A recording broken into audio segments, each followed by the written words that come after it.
Ladies and gentlemen, the President of the United States and His Majesty, King Abdullah II, Ibn al-Hussein.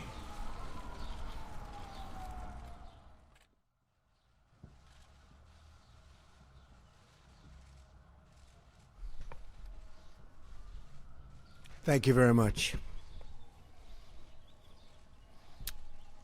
Your Majesty, thank you for being with us today. Very much appreciated.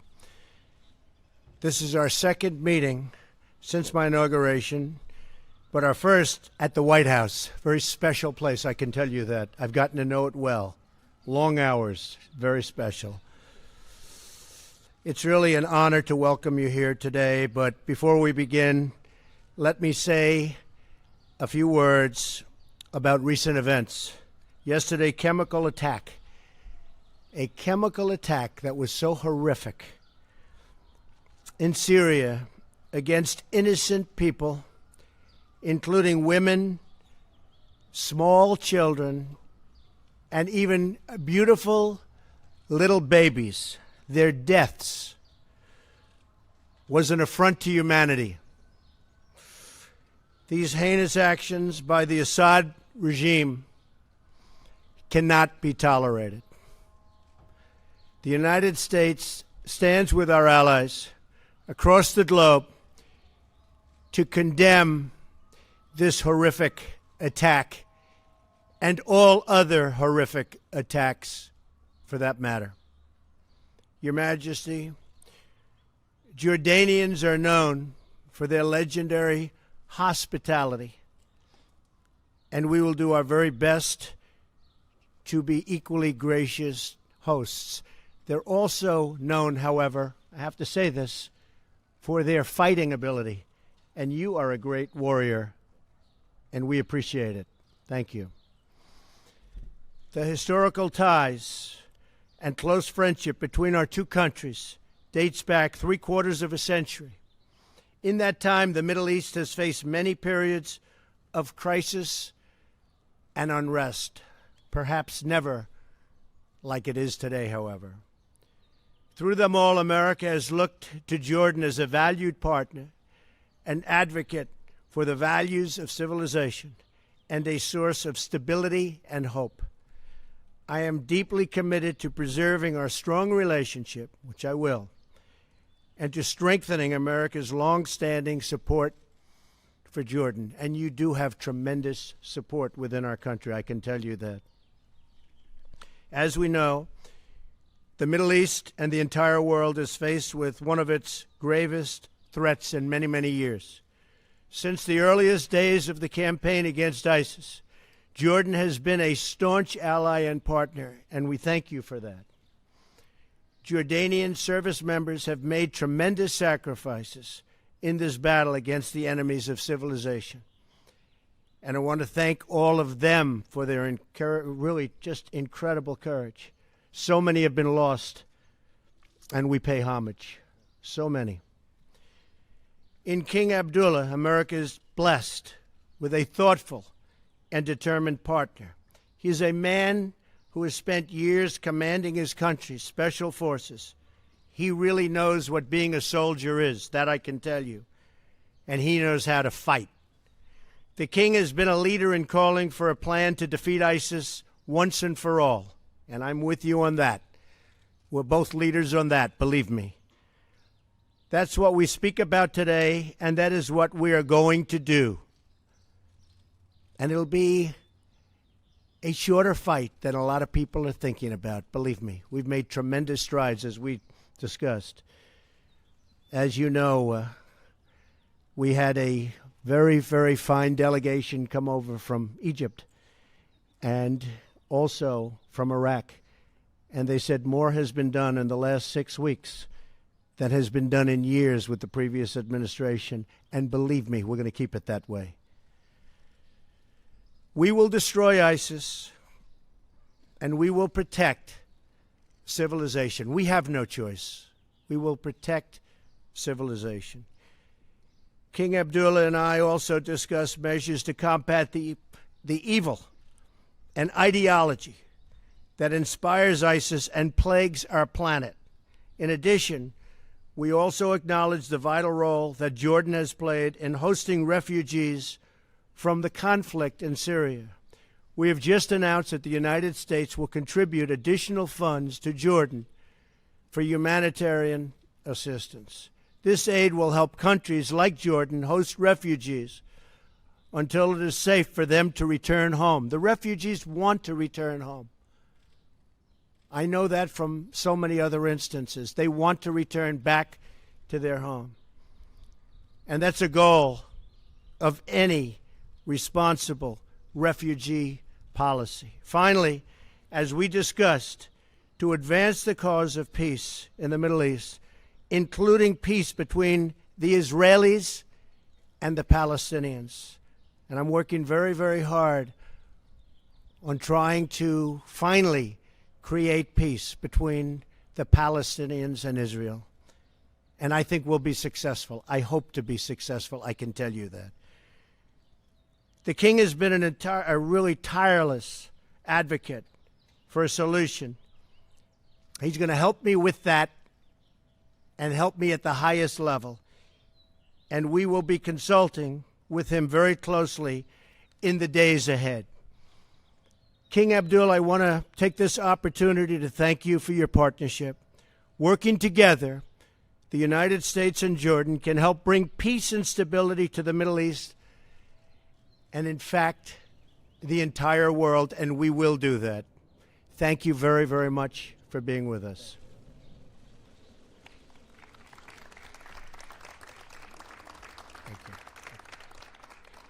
Mr. President, thank you for such a kind and warm welcome to the White House. I fondly remember the meetings we've had many years ago and more recently several months ago. You've always been a generous host and have always looked after us. We are very delighted with the way the discussions have gone so far, and we're delighted to be here in such a wonderful setting and such a beautiful day, which I think is a tremendous mark of how we are going to move into the future. We've had a very good round of talks today, and I'm looking forward to continuing these discussions later on in our meetings after the press conference. What I do want to say is how much we deeply appreciate the close relations we have with the United States, with you, Mr. President, and with the American people. This is a strategic partnership that we call and keep very close to our hearts, and it is a partnership on so many levels that we will continue, I think, with the frank discussions that we had today to improve on as we face the challenges of the future. And I am very delighted for your vision, your holistic approach to all the challenges in our region, and to the dedication of your team in being able to translate your policy into actions successfully, hopefully, as we move forward. The challenges we face today are many and not exclusive to my region, as I've just mentioned. They are global, and particularly the threats to global security.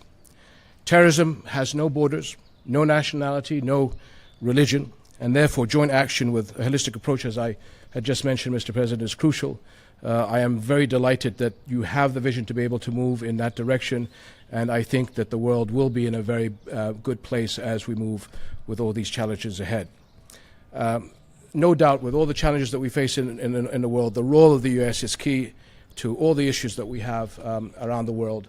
But it's not just the fact that we should expect the United States to do all the heavy lifting. The heavy lifting has to be done by all of us in the international community to support the United States in being able to translate that vision into the right direction. So there's a lot of responsibility for all of us in the international community to support the President, the administration, and the American people to bring brighter days to all of us.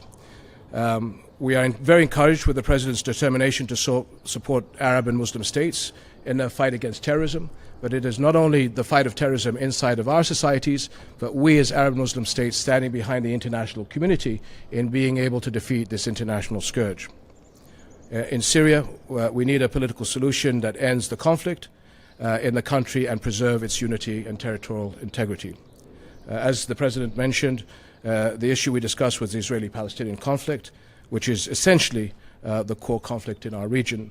And the President's early engagement is beginning in bringing the Palestinians and Israelis together has been a very encouraging sign for all of us. And I think, sir, it was that initiative that allowed us at the Arab Summit last week to extend through the Arab Peace Initiative the message of peace to Israel, which we all hopefully will work together to make that come about. All Arab countries relaunched the Arab Peace Initiative, as I said last week. It offers a historic reconciliation between Israel and the Palestinians, as well as all member states of the Arab League. It is the most comprehensive framework for lasting peace, and it ensures statehood for the Palestinians, but also security, acceptance, and normal ties for Israel with all Arab countries and hopefully all Islamic countries. So we appreciate your commitment in all these issues where others have failed. You'll find a strong ally in Jordan in supporting you in all your policies.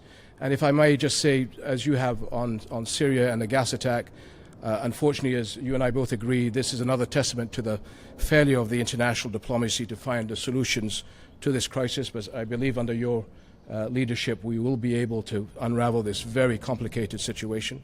This has been ongoing for 7 years now, has descended into proxy wars from different parties with dubious agendas. But at the end of the day, as you pointed out, Mr. President, it's the civilians, women and children that are paying the heaviest price. This is happening on our watch, on our conscience, as well as the global community. And I know the passion and emotion that the President has expressed in how this should not be tolerated whatsoever. And this threshold of inhumanity and savagery that are being crossed every day is something that I know the President will not allow to happen wherever it may be. And I fully support and endorse the President in this issue. So I want to thank you, sir, because you have the outlook of looking not just at the Syrian challenges, but that of Iraq, Israel, Palestine, Libya, and everything that is in our region. So I think your message to all of us is a message of hope. And that's what I take away from this conference. And I thank you for all that you have done so far and all that you will do, sir.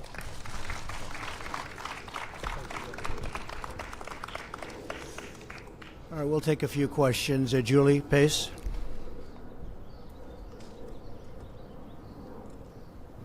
Thank you, sir. I have questions on Syria for both leaders, but if I could start with you, Mr. President.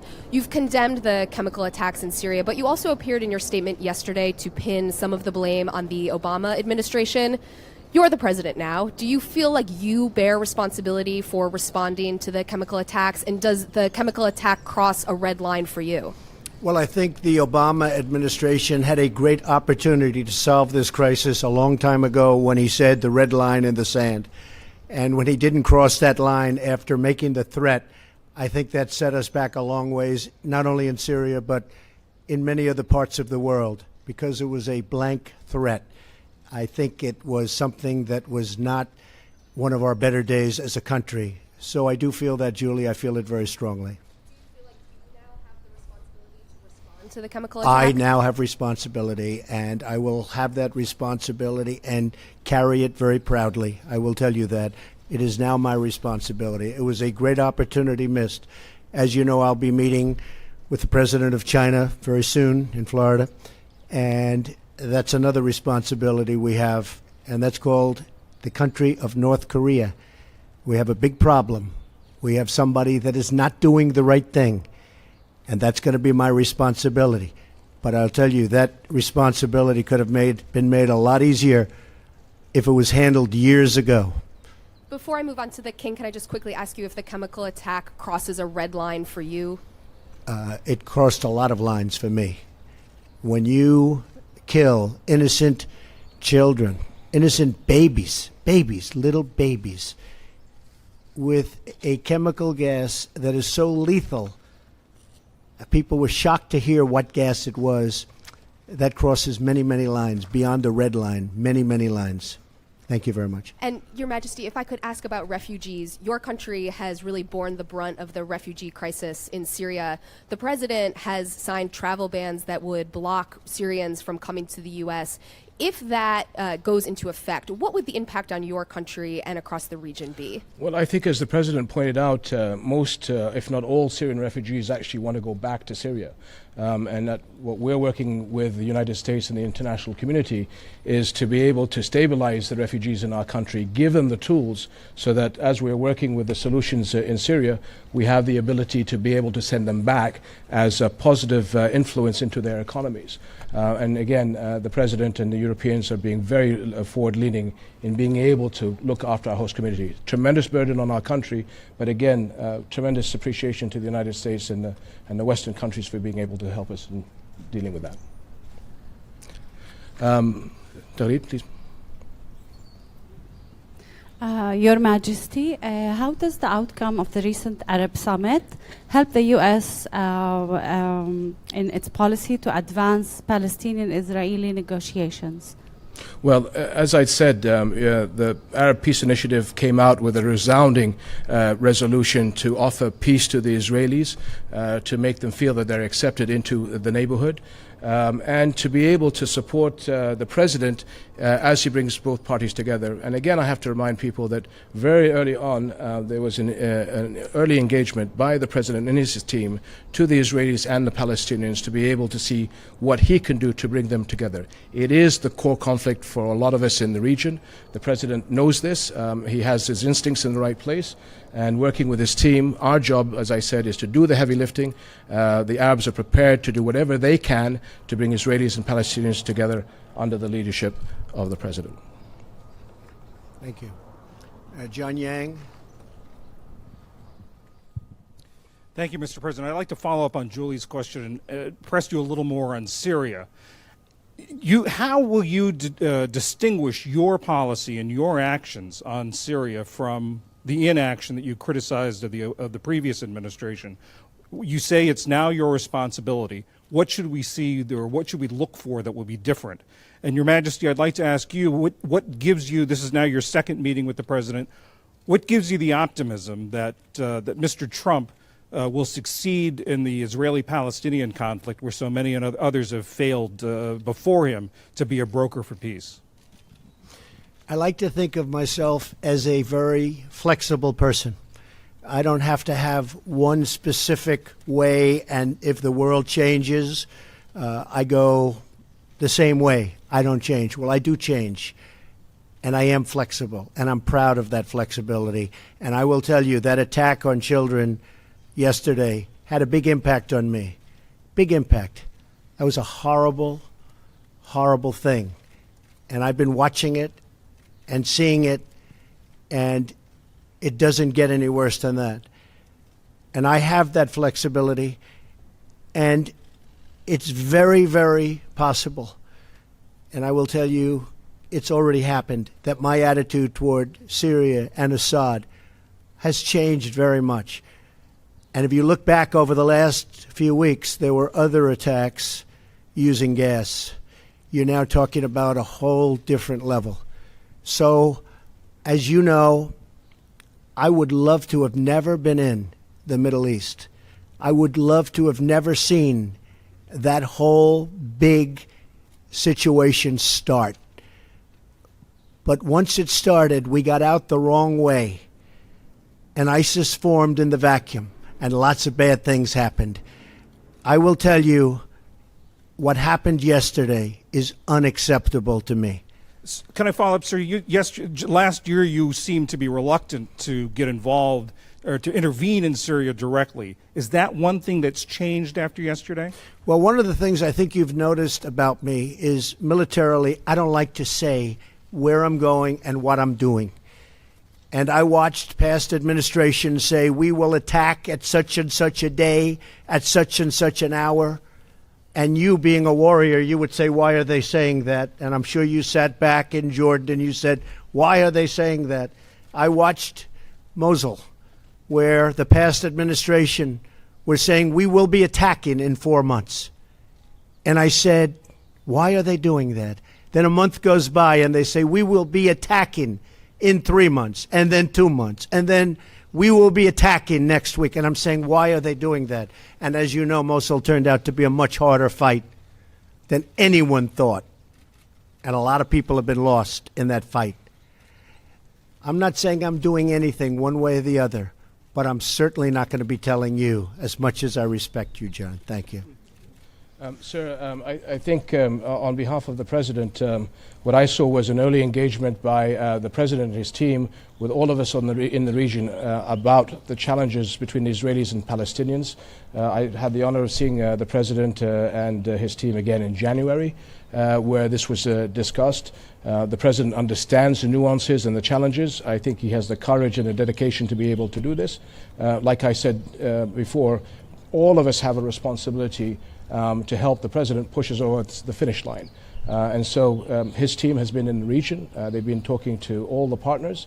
And it is our job to facilitate the atmospherics between Israelis and Palestinians to move together and give the support to the President to be able to smooth the edges over between Israelis and Palestinians to achieve this. And the President understands that if we don't solve this problem, how are we going to win the global fight against terrorism, which is his #1 priority? So this is a core issue that he understands, and I think he has the commitment, and he has my full support for this, as he does from many, many countries in our region. And I have to just say that the world is a mess.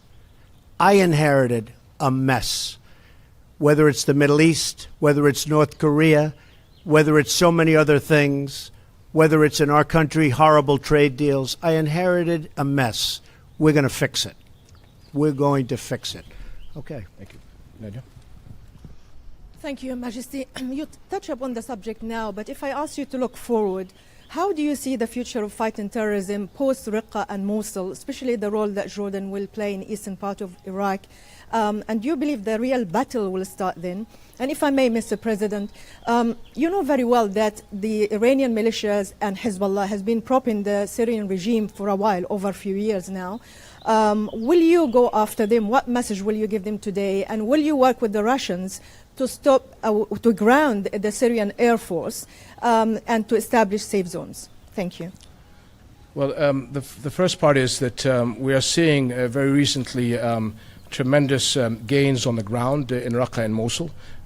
Again, I think as the President alluded to, it's very difficult to put timelines on this issue because the battle space is always very fluid. But I think that the war is being won on the ground. Having said that, terrorists are on the move. They'll be on the move inside of Iraq and inside of Syria, so that we have to make sure that we adapt our plans accordingly, and they move beyond borders, beyond our region and elsewhere. So as we and the administration have discussed, it's this holistic approach. How do we fight them wherever they are? And I think that is the understanding. Terrorists have no respect for borders and religions and people. So it's the seriousness of how we do this holistic approach that I've mentioned several times. And what I'm really delighted is that the understanding by the President and the administration in how to deal with this globally. And I think you're seeing a move in the right direction because the policy now is being charted out, and my discussions with the Defense Secretary and the Foreign Secretary allows us to be then able to decide how we adapt ourselves in the region to be able to come in line with international diplomacy. The Iran deal made by the previous administration is one of the worst deals I have ever witnessed, and I've witnessed some beauties. It's one of the worst deals I've ever witnessed. It should never have been made. It was totally one-sided against the United States and, frankly, against much of the Middle East. I will do whatever I have to do. They have a deal. It was, some people say, not done properly, even in the form of its finalization. There was no vote from Congress. There was no real ratification. But I will do what I have to do with respect to the Iran deal. As far as ISIS is concerned, the United States will work with whoever it's appropriate to work with to totally eradicate ISIS and other terrorists. And by the way, ISIS is one group, but others have formed. Frankly, they're all over the place. We will do what we have to do to eradicate terrorism. But, sir, I'm talking about the Iranian militias in Syria, supporting the Syrian regime separate of the nuclear deal. What message do you have for them today? You will see. They will have a message. You will see what the message will be. Okay? Thank you. Thank you all very much. Thank you. Thank you.